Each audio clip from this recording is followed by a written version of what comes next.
Welcome to Land of the Bible. I'm your host, David Sussman. This week we'll journey through the Jordan River Valley.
On the eastern side of Israel, where the land meets the kingdom of Jordan, lies a region steeped in biblical history, the Jordan Valley. For thousands of years, this valley has been more than just a geographical border. It has been a gateway of faith, where kings ruled, prophets walked, and pilgrims traveled along its ancient highways. It was here that the Israelites, led by Joshua, crossed the Jordan River into the Promised Land, fulfilling God's promise to their ancestors.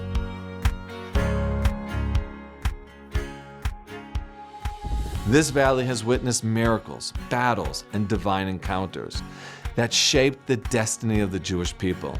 But the story of the Jordan Valley does not end in the past. Today, this land is alive with thriving communities, innovative agriculture, breathtaking desert landscapes, and a deep connection to its biblical roots.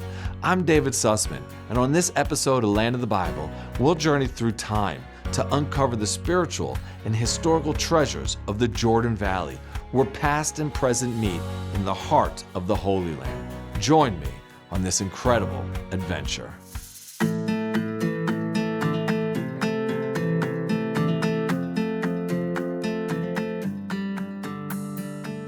Our first stop today is Qsar el Yehud National Park here in the Jordan River Valley. And what a perfect place to begin, because it's here that the Israelites will cross the Jordan River after 40 years of wandering in the desert during the story of the Exodus.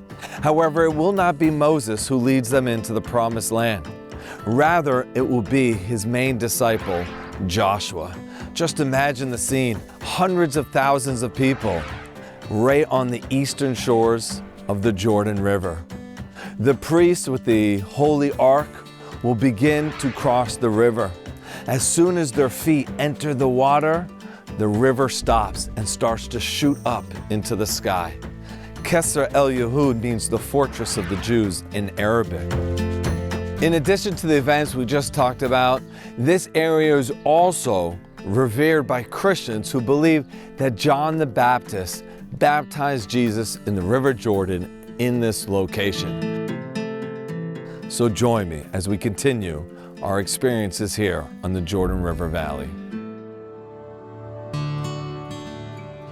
There are places in history where geography and destiny intersect, where the topography of the land literally becomes the canvas for a spiritual transformation. One of those places is right here in Gilgal. We're now standing in a modern kibbutz here in the Jordan Valley. However, somewhere around here is the location of ancient Gilgal. Not just a dot on the ancient map of Israel, but a threshold, a place where a wandering nation will step into a promise. But before they can do that, stones need to be laid, flesh needs to be marked, and a feast needs to be remembered. Come with me as we explore Gilgal.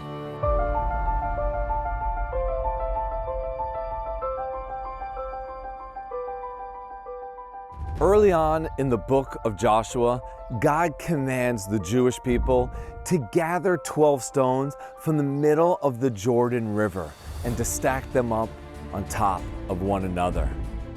This seems strange. However, philosophically speaking, it is something timeless. The human need to remember.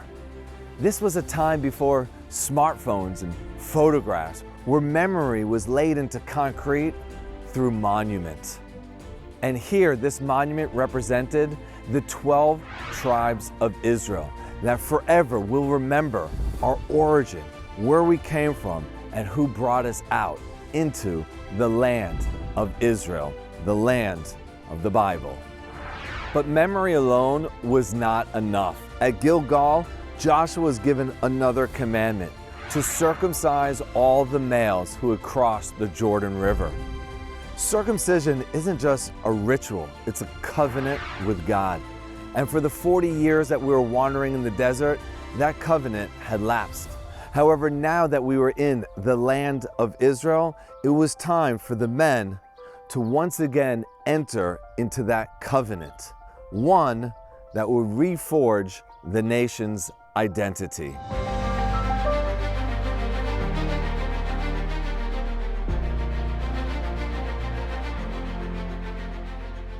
The act was so significant that the name Gilgal itself became a pun in God's mouth. When later in the book of Joshua, he talks about that here at Gilgal, he rolled away the reproach of Egypt. The word Gilgal in Hebrew means rolling. He rolled back the shame of Egypt. And it was here that we reconciled our past as slaves in Egypt in order to step into tomorrow and into the promised land, which symbolically represents for all of us that the only way to create a brighter future for oneself is to reconcile with the past.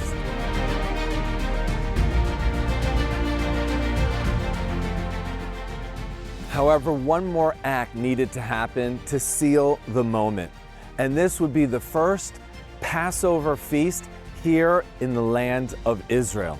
The first one taking place in Egypt, as the Israelites hid as slaves in the middle of the night, putting the lamb's blood on their doorposts so that death would pass them over.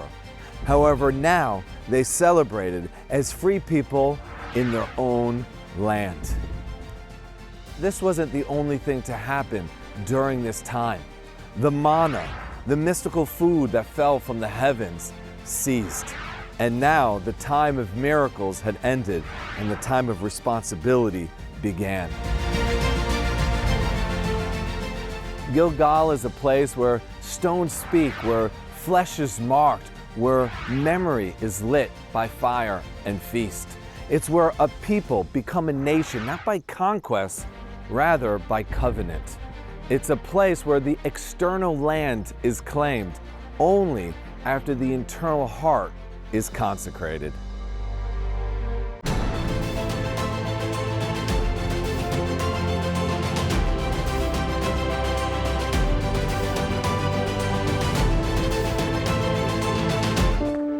Imagine walking where Jesus walked, where faith comes to life. Feel the Bible story unfold around you, from the green Galilee to Jerusalem's ancient streets.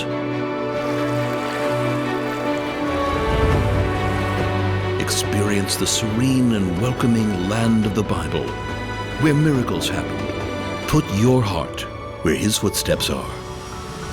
Visit Israel.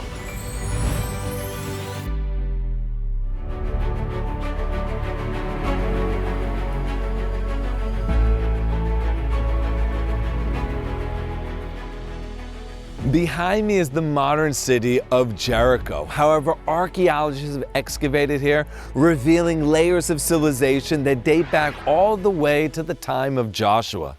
We've now, in our biblical narrative, crossed the river Jordan. The events of Gilgal have taken place, and now the conquest of the land of Canaan has begun, where it will become liberated and brought into the hands of Israel.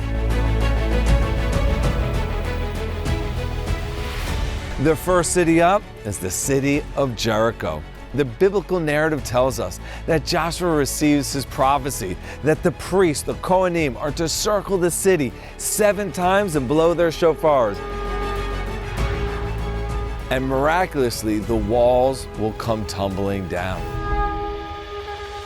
Well, archaeologists have been excavating here for over a century. For a long time, they believed that the story didn't take place. However, in the 1980s, archaeologists came here and revealed a significant find, maybe one of the most important finds of the 20th century.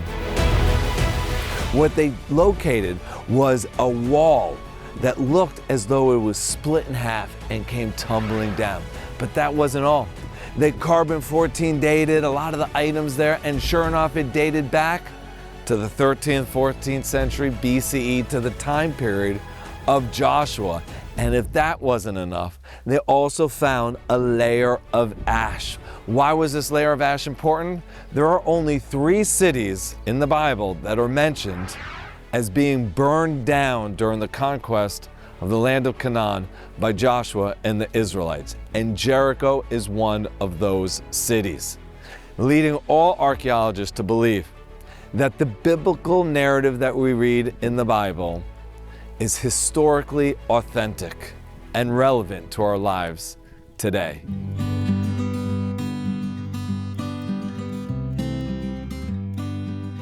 Here in the fertile Jordan Valley, between the low hum of modern agriculture and the whispers of this ancient land, is a story that spans over 3,000 years. From clay hives buried underneath the earth to incredible innovative biotechnology. This is the story of bees and those who farm them. Let's start with the past though. In the northern part of the Jordan Valley lies an incredible archaeological excavation known as Beit Shean. Many of you have probably heard of it. It was one of the most beautiful Roman cities when the empire existed here. However, it dates even further back to that, to the Egyptians, to the Philistines, the Israelites, and so many more. Just to the south of it is a much humbler excavation. It was one of the largest cities here, but no mention of kings or prophets. However, what they did find were over 30 ancient beehives. Not wild ones, these were cultivated. That the land of milk and honey, the land of Israel, wasn't just a metaphor. The honey that was being produced here was used both locally as well as for export. However, we're not going to go and relearn how the ancients harvested this honey, but rather we're going to visit a kibbutz known as Qsar el Yehud here in the Jordan Valley to learn how they're taking beekeeping to a whole new level and literally saving the world one bee at a time.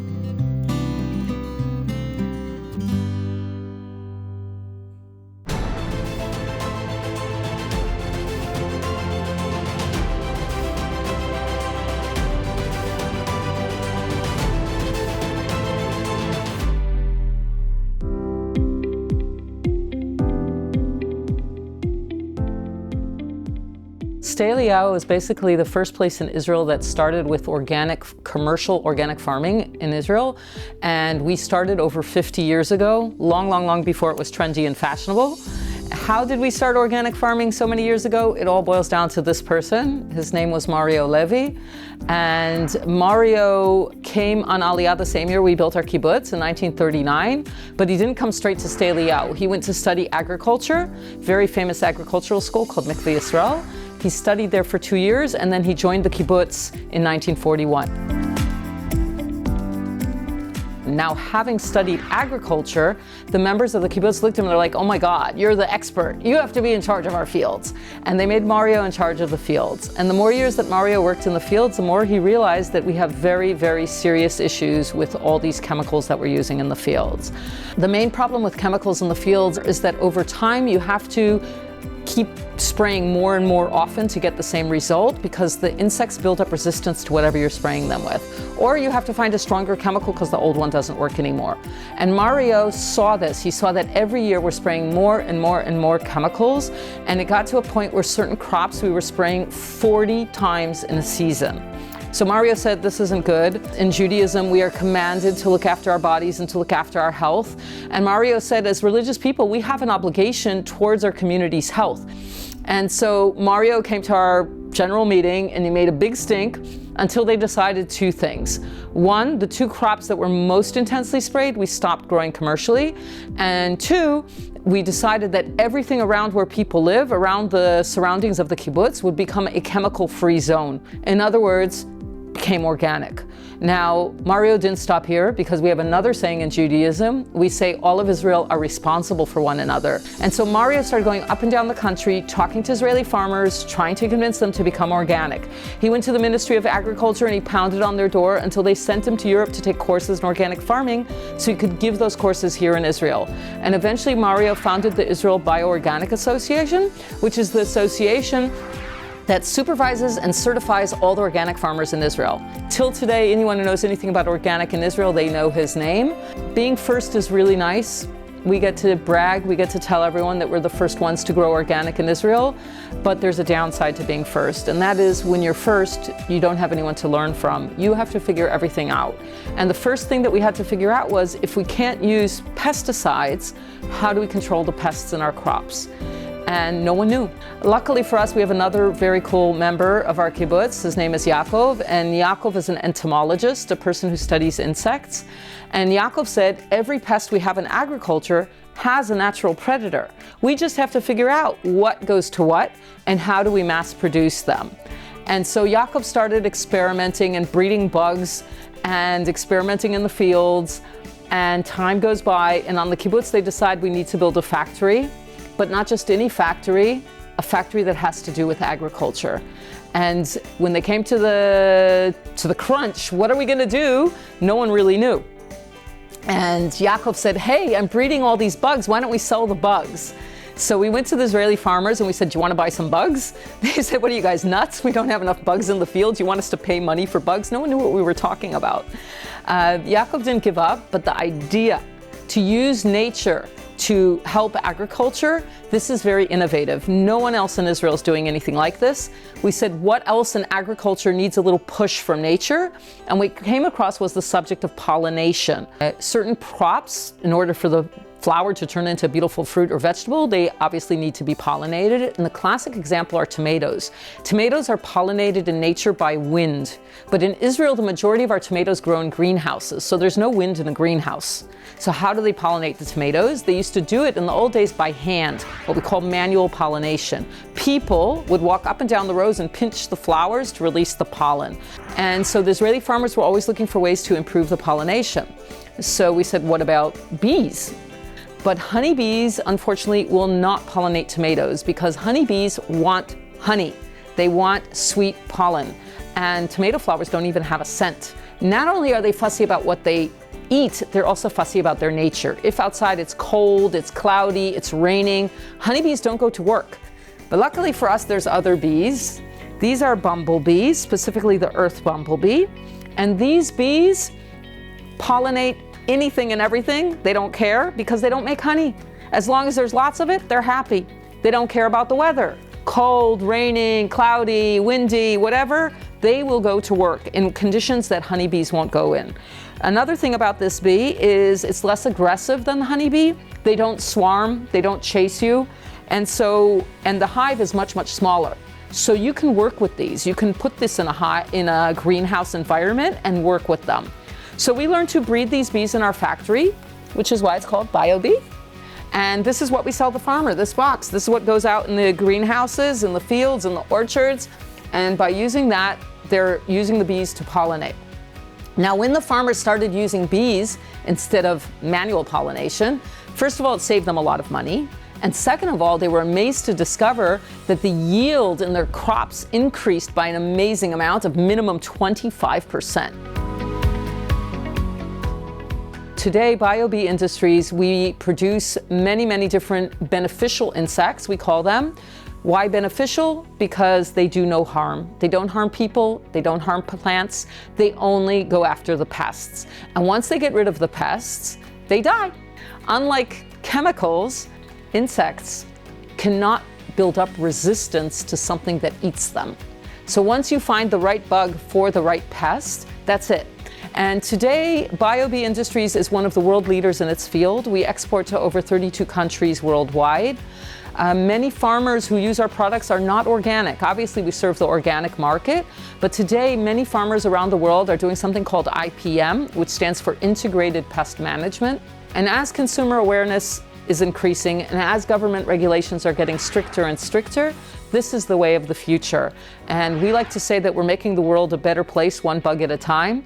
And slowly, Bezrat Hashem, hopefully, God willing, we'll get there, that we'll all be in a healthier place and eating healthier fruits and vegetables.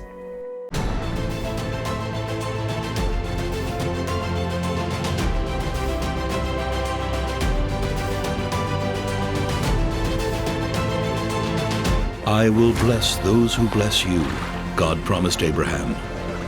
Embrace this covenant by connecting with the people of Israel. From Jerusalem's stones to Galilee's shores, experience living faith through their traditions and hospitality. Your journey is more than visiting biblical sites. It's about hearts that welcome your friendship. Your presence matters. Discover Israel. Hi, welcome to Kibbutz Qsar el Yehud in the Spring Valley in Emek HaMa'ayanot in the northern part of Israel. We have our communal area. This is our communal dining room. And up further back here is our synagogue. This is a big communal area with the grass, and we call this area as our Eat, Pray, Love area, which basically connects between the synagogue at the back and our communal dining room, where everybody comes and has their lunch and dinner.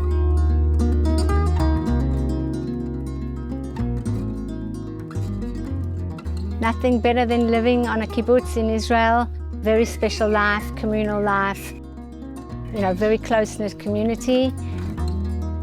I made Aliyah 36 years ago from South Africa.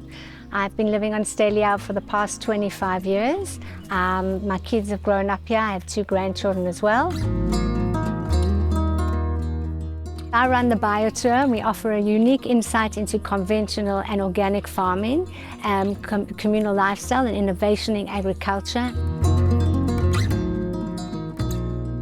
What's amazing about the job that I do is I get to see a huge amount of people from overseas and connect with a lot of tourists from all around the world coming to Israel, for them to see what Zionism is about, what pioneerism is all about, and to actually connect between myself, who came from overseas, and them coming here as a tourist, connecting the two points. We're here at Gan HaShlosha National Park. This site, located in the Jordan Valley by Emek HaMa'ayanot, the Valley of the Springs, is a gem and a wonder in the area for the whole family. One of the main things that people come here for, specifically at Gan HaShlosha National Park, is the water. The Amal River flows directly through this park. What's special about the water?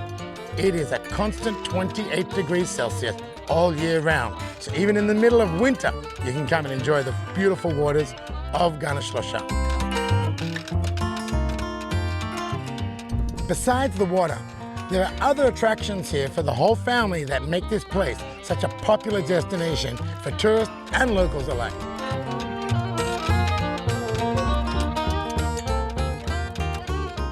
The other attractions that you'll find here in the Gan HaShlosha National Park are the Tower and Stockade Complex. Now, this is not just a reconstructed history museum, but you can order activities to really bring out the experience of what it was like to be here in the 30s and 40s while the Jewish people were trying to establish their homeland.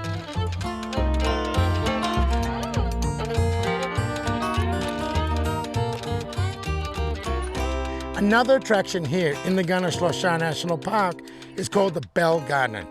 Now, this is probably one of the most unique gardens you'll ever walk through. What we have here is a reminder of the innovation, the fortitude, and the imagination of the young pioneers who came to build this state. You see, they needed a warning sign. They had no money. Remember, this is pre-independence. So they grabbed whatever scrap metal they could, whatever car parts were suitable, and they used them for bells. Now these bells were used to call people in for meal times, they were used for warning signs, fires, attacks, and in religious communities, even for calling in for prayer times. And finally, for lovers of nature, there is a special plantation called the Israeli orchid. Here you will find plants mentioned in the Bible. And when you're here visiting the Gan Shlosha National Park, be sure to hop on over right next door to Gan Guru. Here you can come say good day to my mates from all the way back in Australia and visit the kangaroos and Australian wildlife. As we have seen today, Gan Shlosha National Park has something to offer for everyone right here in the Jordan Valley. It is amazing to see today the connection between our Torah, our Bible, our land, and our people, and how we can continue that story today. Let's go check out more of the sites in the area and show you what else in Binyamin has been discovered.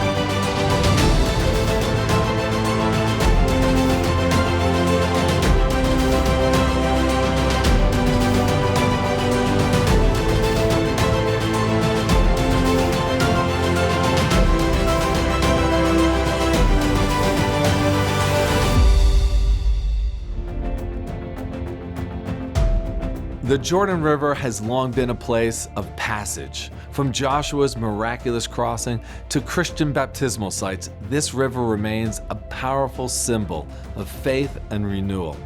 Thank you for being with us, and make sure to join us next time as we connect you to the people, places, and lands of the Bible.